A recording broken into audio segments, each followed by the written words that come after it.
재미와 흥미를 더한 드라마 정년 1리뷰 시작하겠습니다. 드디어 8화가 방송되었는데요. 여러분은 어떻게 보셨을까요? 만감이 교차한 시간이 아니었을까 싶습니다. 7화까지 방송된 윤정년 캐릭터는 밝고 도전을 두려워하지 않는 그런 캐릭터였는데요. 게다가 어떤 상황에서도 좌절하지 않고 일어서는 오뚜기 같은 모습을 보여주었죠. 그래서 많은 시청자들이 정년이가 성장해가는 과정을 지켜보며 그를 응원해왔는데요. 그런데 갑자기 8화에서는 전혀 다른 모습을 보여주며 실망감을 안기기도 했습니다. 물론 8화 엔딩에서는 목이 나간 상태에서도 무대를 완성하기 위해 끝까지 최선을 다하는 모습을 보이며 많은 호평을 받기도 했죠. 그런데 제 개인적으로 본다면 공감이 어려웠던 건 사실입니다. 너무 억지스럽다는 생각이 들었는데요. 왜냐하면 처음부터 예상된 결말이었기 때문이죠.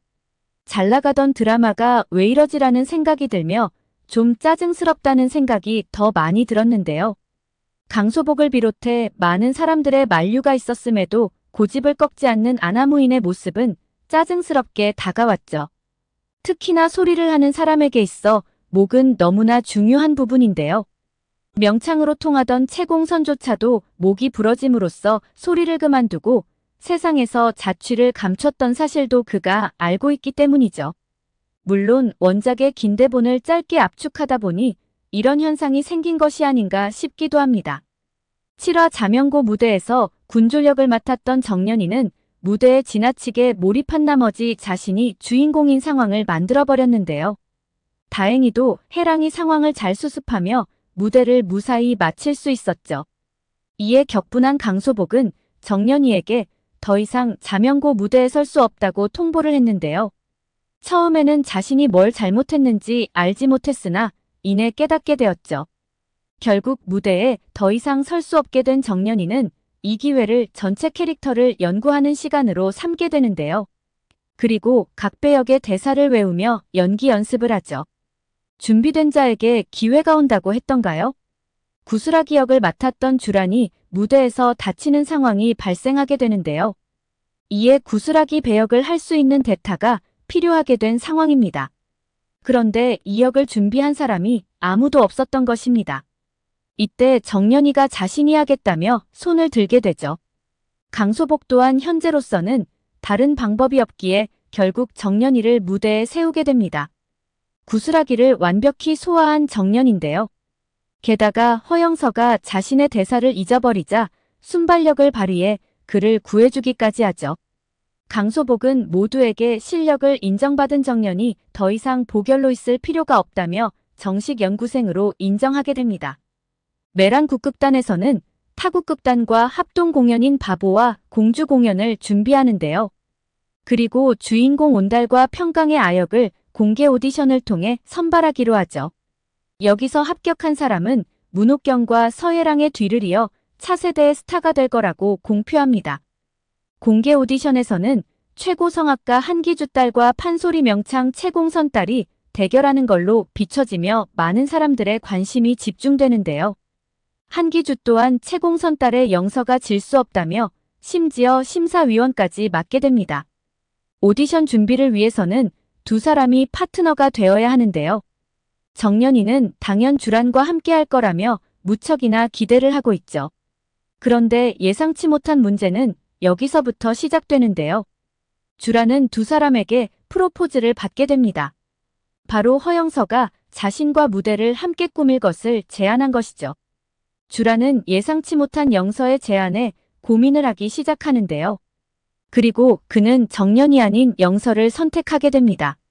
다음 날 자신을 찾아올 거라 믿어 의심치 않았던 그는 영서를 선택했다는 소식에 큰 충격을 받게 되는데요. 그런데 주란의 입에서 나온 말은 그를 더 충격에 빠뜨리죠. 바로 자명고 무대에서 정년이 보였던 돌발 행동에 대해 가슴 깊이 박혀있는 아픈 상처를 건드린 것인데요. 주란은 자신이 정년이를 선택하지 않은 이유에 대해서 몰입력이 강한 너가 무섭다고 말합니다. 두 번 다시 그런 실수를 하지 않을 거라는 정년 말에도 믿을 수가 없다는 듯한 반응을 보이죠. 주란에게 받은 상처가 아물 기도 전에 그의 감정을 건드리는 사람이 또 등장하는데요. 바로 서예랑이죠. 그는 허영서와 주란의 뛰어난 호흡을 언급하며 그를 뛰어넘을 수 있는 방법을 제시하는데요. 바로 동굴에 올라가 목에서 피가 날 때까지 50번이고 100번이고 소리를 연습하라는 것입니다. 영서가 가지고 있는 연기 실력을 뛰어넘을 수 있는 유일한 방법은 이것뿐이라고 얘기하죠. 정년이 영서를 이기고자 하는 간절한 마음을 제대로 이용하는 서예랑인데요.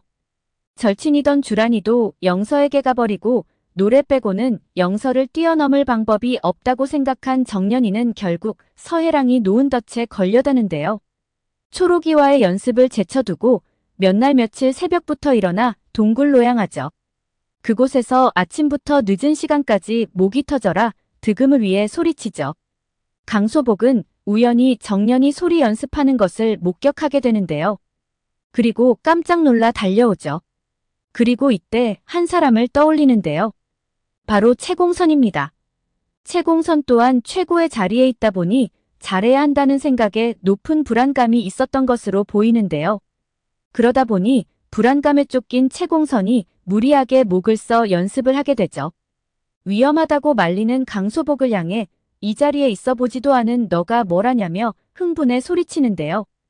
불안의 늪에 빠져버린 채공선을 더 이상 강소복이 통제하는 건 어려워 보이죠.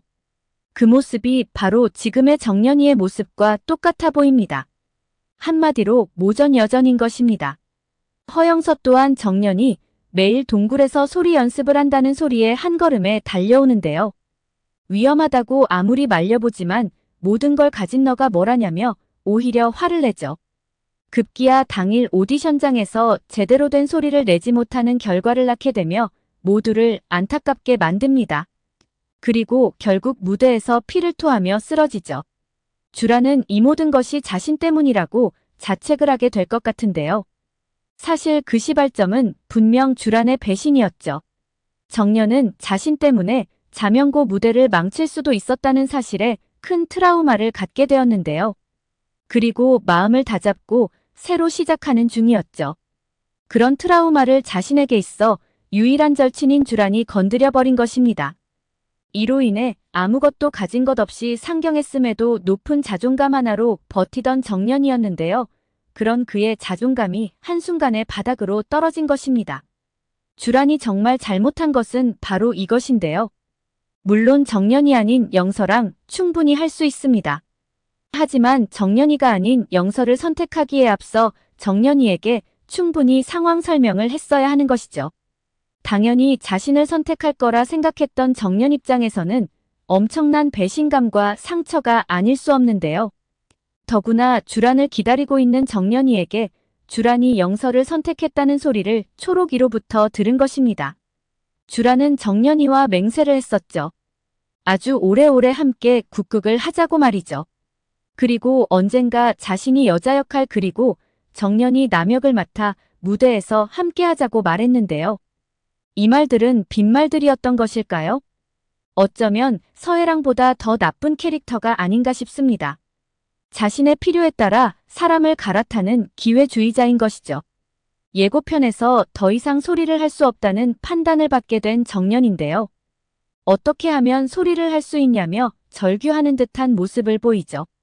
원작에서는 목소리를 잃은 정년이 결국 채공선을 찾아가는 것으로 나오는데요. 이후 소리를 되찾은 정년이 다시 국극단으로 돌아오는 것으로 나오죠. 채공선이 정년이 목소리를 되찾는데 도움을 줄 것으로 보이는데요. 자신이 목소리를 잃어보았기에 누구보다 정년의 아픔을 이해하기 때문이죠. 더구나 정년이까지 자신처럼 목소리를 잃어 더 이상 소리를 하지 못하는 것을 두고 볼 수 없다고 생각할 것 같은데요. 결국 그는 최후의 방법으로 임진을 찾아가 도움을 청하지 않을까 싶습니다. 그리고 그곳에서 새로운 소리창법을 배우게 되지 않을까 싶습니다. 오늘 영상은 여기까지입니다. 구독, 좋아요는 언제나 제게 큰 힘이 됩니다.